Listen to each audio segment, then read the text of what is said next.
What do you enjoy most about your job as a casting director?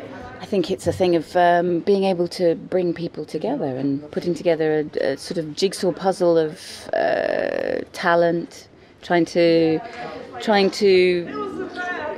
work your way through a bit of a maze really at the beginning, and then hopefully by the end of it you come up with something that works for everybody. You know, it's good for, I think, just talking to people, meeting people, communicating, which I probably don't do terribly well most of the time, but that's the bit I enjoy most. It's the creative side of it.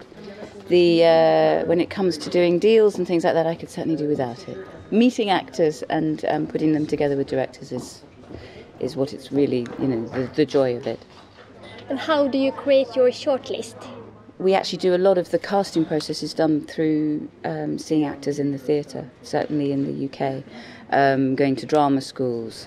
So it's creating a pool of actors, and then you just have to looking back through previous lists that we have, whether or not it's something very specific. Then you would maybe do a breakdown on something like Spotlight, but we tend not to do that. We tend to just pull actors from plays that we've seen, from films that we've seen, from television, and it's a case of trying to find the person who best fits the description, the best fits what the director requires.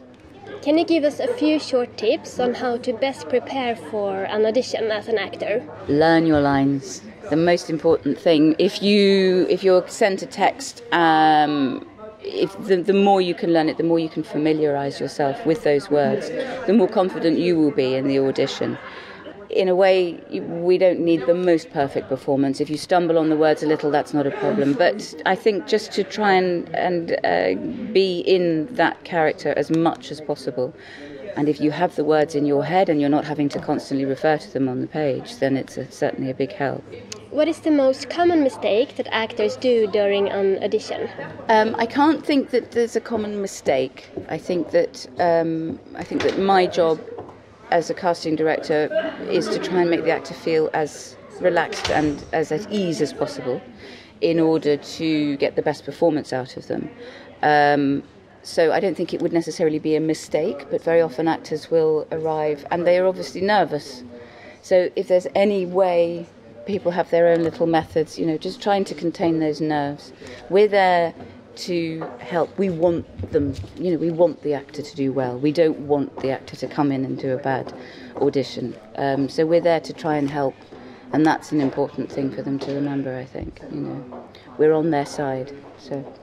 What do you think actors will get by attending this event, Hello Actors VIP? Well, it'll be interesting for us as well, because I think it's just a case of perhaps hearing from casting directors from different places. Obviously, we're all casting directors, but we work in slightly different ways sometimes, and I think that perhaps just sometimes to personalise things so they can see who we are, they can see that we're not scary dragons who, as I said before, we're there to help. You know, it's a good thing for us to meet them. Hopefully we can give them some idea about the sort of thing that we would expect from a self-tape. That seems to be the most, you know, one of the biggest advances in the last few years is actors self-taping, particularly if they're coming from elsewhere. Then obviously it's a first step. So hopefully that will our talk this evening will help with that.